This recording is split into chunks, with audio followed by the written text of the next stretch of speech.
예수와 나디기 258번째 이르시되 평안하냐 하시거늘. 마태복음 28장 9절. 예수께서 그들을 만나 이르시되 평안하냐 하시거늘 여자들이 나가 그 발을 붙잡고 경배하니. 교회에서 봉사를 많이 하는데 평안이 없는 사람이 있습니다.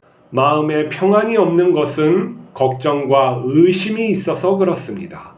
사역은 하나님께서 우리에게 주신 할당된 의무가 아닙니다. 하나님의 일은 인간이 할 수 있는 게 아닙니다. 선교는 예수님께서 주신 은혜를 이웃과 나누는 것입니다. 구원의 기쁨 없이 봉사하면 나의 의가 됩니다. 하나님께서는 우리에게 평안을 주십니다. 우리에게 기쁨이 없는 것은 부활의 소망이 약해서 그렇습니다. 예수님과 친밀히 교제하지 못하면 평안하지 않습니다. 우리가 기쁨과 평안을 회복하려면 십자가 은혜와 부활의 언약을 기억해야 합니다. 십자가 은혜는 영원한 하나님의 사랑입니다. 부활은 전능하신 하나님의 언약입니다. 하나님은 우리를 십자가 사랑만큼 지금도 사랑합니다. 우리의 부활은 확정된 하나님의 선물입니다. 죽음에서 부활하신 예수님은 시신이 없어져 걱정하는 여인들에게 나타나 평안의 인사를 하십니다. 예수님은 그들에게 부활의 몸을 만지게 해서 자신의 거룩함보다 그들의 근심과 의심을 버리게 합니다. 예수님께서는 믿음 없는 제자들을 찾아가 먹이시고 낙심한 마음을 회복시키십니다. 자신이 앞장서 가시며 나를 따라오라고 하십니다. 부활 예수님께서는 우리를 인도하고 계십니다. 예수님께서 우리에게 원하시는 것은 전능한 하나님을 믿으라는 것입니다. 그것은 부활을 확신하며 사는 것입니다. 그 믿음이 이웃에게 흘러가 봉사도 되고 선교도 됩니다. 기적도 일어나고 필요도 채워집니다. 하나님의 마음은 우리가 항상 기뻐하며 평안하게 사는 것입니다. 기독교 신앙은 부활에 근거한다고 말할 수가 있습니다. 우리가 부활을 믿지 못하면은 이 기독교 신앙 자체가 무너지고 헛된 이야기나 아니면은 기껏해야 교훈적인 옛날 사람들의 말에 불과한 것이죠. 자, 우리가 부활을 어떻게 믿느냐는 것은 우선 말씀을 통해서 우리가 믿을 수가 있어요. 말씀을 통해서 그 상황을 잘 생각해 보면 우리가 이해를 할 수 있는 것이죠. 그리고 하나님의 능력을 또한 생각하면 돼요. 이 우주, 이 미세 우주, 정밀하고 그리고 아름답고 또 신기한 이 우주가 한 점과 같은 곳에서 이렇게 만들어졌다는 것. 그렇다면은 예수님의 부활도 어렵지 않겠구나 생각할 수 있겠죠. 그래서 창조주 하나님을 내가 믿는다 하면은 부활은 어렵지 않는 거예요. 자, 예수님께서 죽으신 이유는 그렇게 안식일을 좀 선한 일을 해서 어겼다고 죽은 게 아니에요. 예수님이 직접적인 죽은 그 이유는 이런 거예요. 하나님을 그 유대인들이 거룩하고 이름조차 부르기 어려운 이름조차 부를 수가 없어요. 그 분을 갖다가 자신의 친아버지라고 했기 때문에요. 그건 무슨 말이냐? 우리가 이렇게 쉽게 하나님의 자녀다 이런 말이 아니에요. 친아버지라는 것은 자기가 하나님이라는 거예요. 하나님과 동등하게 말을 했다는 거예요. 그런 건 그 유대인들에게 어떻게 생각돼요? 분노하게 만드는 거예요. 그거는 때려 죽여야 되는 것이죠. 율법에 보면은 당연히 죽여야 될 자를 죽인 거예요. 어떻게 사람이 하나님이라고 말할 수가 있습니까? 그렇기 때문에 유대인들 입장에선 죽여야 할 자를 죽였다라고 말을 할 수가 있는 거예요. 근데 여기에서 핵심은 이거예요. 예수님이 자기의 내가 친아들이다 이렇게 말을 하고 끝났으면은 문제가 큰 어려움이 없죠. 참 정신이 좀 이상하지만은 기적도 베풀고 그래서 그 사람이 살았다. 선지자가 살았다. 이걸로 끝나는 건데 문제는 뭐냐면은 부활을 한 거예요. 정말 부활을 했기 때문에 이게 문제가 크게 된 거예요. 제자들이 다 도망가고 했던 그 제자들이 부활 예수님을 목격을 한 거예요. 만진 거예요. 대화하고 같이 식사한 거예요. 그래서 거짓말을 못하는 거죠. 이제 뭐냐면은 부활 그 예수님이 진짜 살아났다.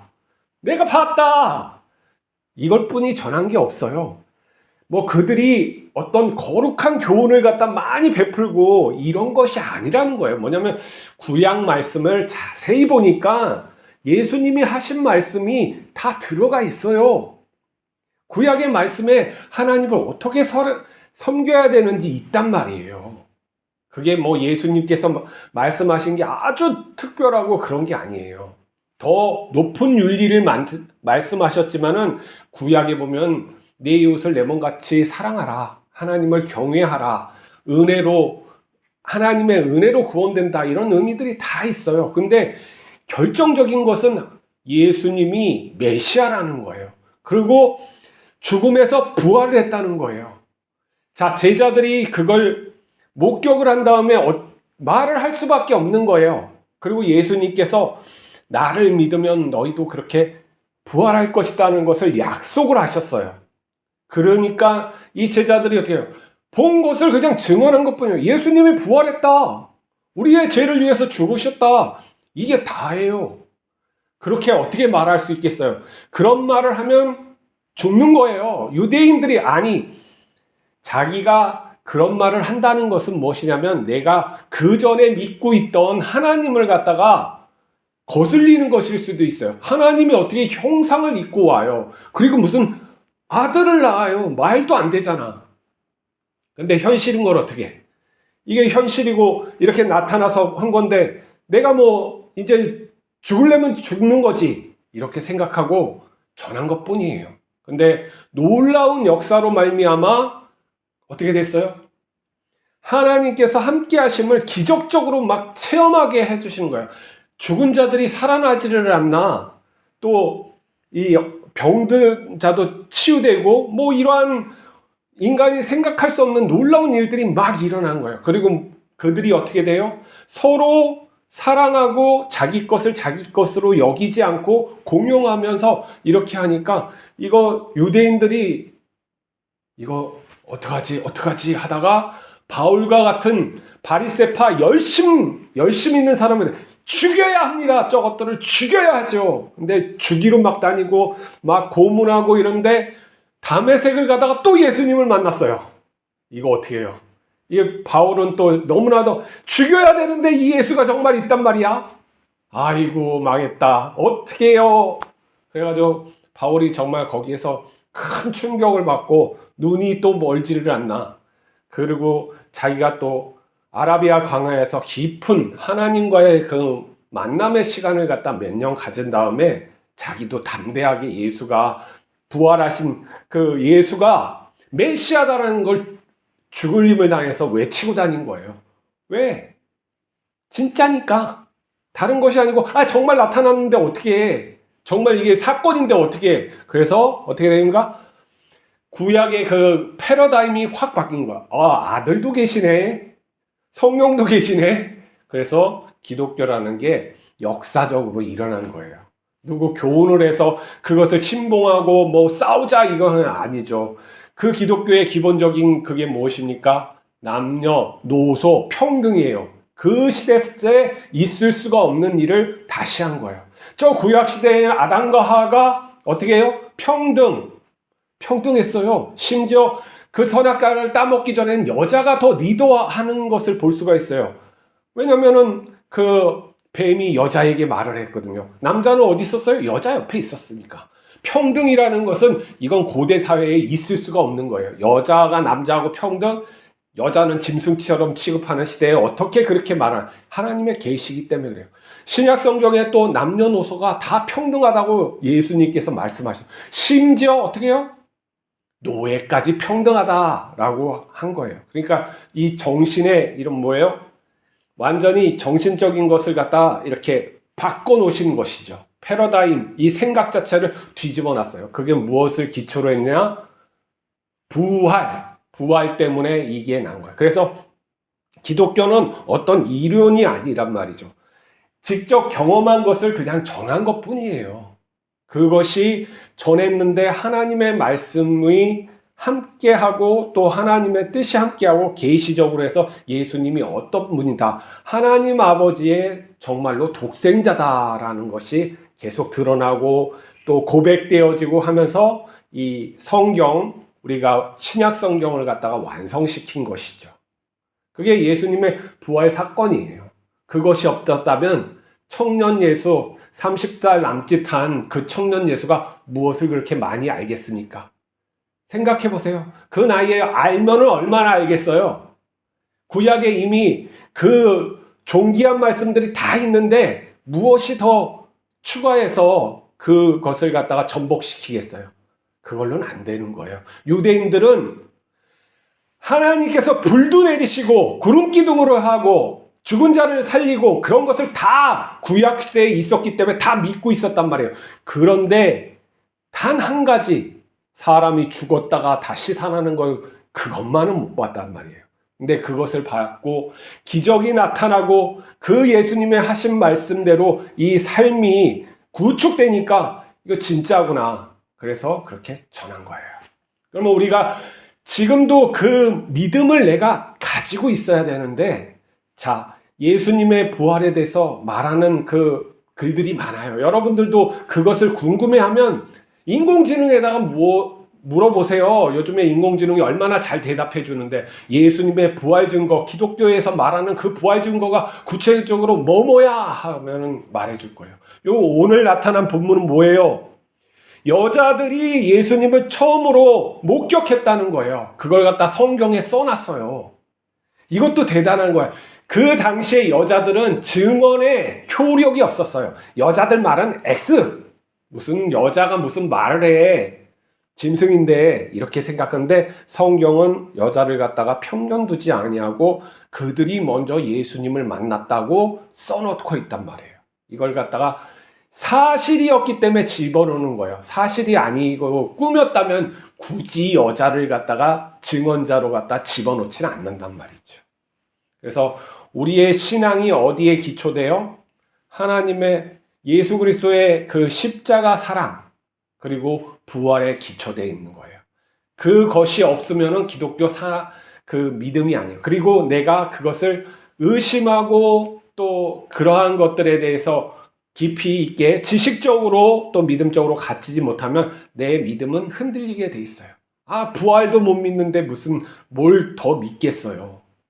그리고 공부를 해야 돼요. 과학적으로도 좀 이 우주에 대해서도 알고 얼마나 신기하고 우리 이성이라는 이게 도달할 수 없는 그런 신비함이 많은지 좀 그런 것들을 알고 아, 이거는 뭐 그냥 된 게 될 수가 없구나. 그런 것을 깨닫고 아, 예수님도 이게 그냥 될 수 없고 전능자가 있지 않으면 될 수 없구나 그러는 거예요. 요즘에 우주론에서 뭐 일론 머스크가 얘기했잖아요. 이 세상은 시뮬레이션이 맞는 것 같다. 뭐 옛날에 그런 말을 했어요. 요즘에도 그러한 얘기한 게 나오는데 그건 뭐냐면은 자꾸 이 우주나 생명 질서를 연구하다 보니까 누가 만들지 않으면 안 된 것 같거든. 너무나도 정교하고 뭔가 이게 그냥 된 것 같진 않은데 이런 거니까 하나님이라고 말 못하잖아요. 하나님이라고 이 과학세계에서 하나님이 하셨어 이렇게 얘기하면 추방이에요. 추방. 야, 우리가 그런 거 논하지 않기로 결단하고 방법론적으로 검증 가능한 것만 얘기하기로 했잖아. 그랬기 때문에 이 과학세계에서는 하나님을 얘기하지 않아요. 그러나 우리는 하나님을 말할 수 있죠. 하나님이 만드셨어. 그러면 하나님을 믿는 과학자들은 어떻게 만드셨을까 하고 연구하면 되잖아요. 자, 우리도 그러한 세계에 대해서 요즘에는 많은 지식들이 있으니까 하나님을 더 깊이 알 수가 있어요.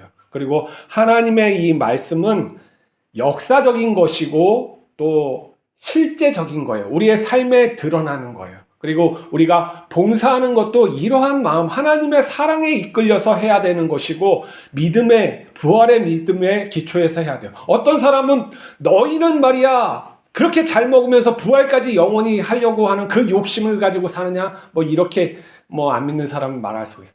아니에요. 하나님의 선물이란 말이에요. 거룩하신 하나님이 우리를 사랑하셔서 옆에 두시기 위해서 부활을 하고 영원한 생명을 주고 그 영광에 참여하게 하는 거기 때문에 이건 욕심이 아니에요. 하나님이 우리를 사랑해서 주는 게 왜 욕심입니까? 감사한 마음이죠. 그러나 우리가 어떤 교회 일을 갖다가 할당제로 하는 거, 이거 문제예요. 그러니까 교회를 갖다 성장시키고 뭘 하기 위해서 헌금 제도를 자꾸 이 계산적으로 하고, 또 사람을 배치해 가지고 뭐 이렇게 팀을 만들어서 하고, 제도, 이게 다 어떻게 되냐면은 다 망할 길로 가는 거예요. 그게 기초가 되면 안 되고, 예수님의 사랑을 어떻게 하면 더 드러낼까? 예수님의 사랑을 어떻게 하면 우리가 알 수 있을까? 이 사랑을 어떻게 하면 전할 수 있을까? 그것을 고민하다가 보니까 이 사역을 이렇게 재능 있는 사람이 나누어서 하자. 누가 할래? 이렇게 하면서 내가 할게 자원하면 저 사람이 정말 믿음과 그런 지혜가 있는 사람 같다. 저 사람 한번 시켜보자. 한번 말해보자. 이런 식으로 얘기를 하지 거꾸로 하니까 맨날 힘들죠. 믿음이 없는데 무슨 맛이 나겠습니까? 예배를 드리는데 기쁨이 없어. 무슨 맛이 나겠습니까? 맨날 그 고개나 푹 숙이고 다니지. 자, 예수님의 부활이 사실이에요. 그걸 믿지 못하면은 어려움이 있어요. 신앙생활을 잘 못한단 말이에요. 오늘부터 그 예수님이 부활하신 것을 성경을 통해서 하나하나 따져봐요. 왜 이렇게 그럴까? 이것은 정말 사실일까? 이것을 하면은 사실이기 때문에 그러는 거예요. 바울이 미친놈이 아니고선 그렇게 변해가지고 그렇게 했겠어요? 바울이 써놓은 게 미친놈이 한 말이에요? 아니잖아요. 충격적인 거죠. 그것이 하나님께서 지금 우리에게도 동일하게 주시는 은혜 안에 있는 거예요. 다 바울처럼 우리도 다 경험할 수가 있어요. 그것을 잊지 마시고 또 그러한 은혜를 사모하면서 오늘도 살아가는 하루가 됩시다. 기도하시겠습니다. 거룩하신 하나님 아버지, 우리의 미련함을 용서하여 주시고 또 의심을 용서하여 주셔서 오직 하나님을 경외하며 또 은혜 주심을 또한 믿을 수 있게 하여 주시옵소서. 예수님의 부활을 깨닫게 하여 주시고 우리 삶에서 체험하게 하여 주시옵소서. 그 부활 신앙을 가지고 날마다 살게 하여 주시고 우리의 의가 아닌 기쁨으로 주의 일을 하게 역사하여 주시옵소서. 함께하옵소서. 우리 주 예수 그리스도 이름으로 기도하옵나이다. 아멘.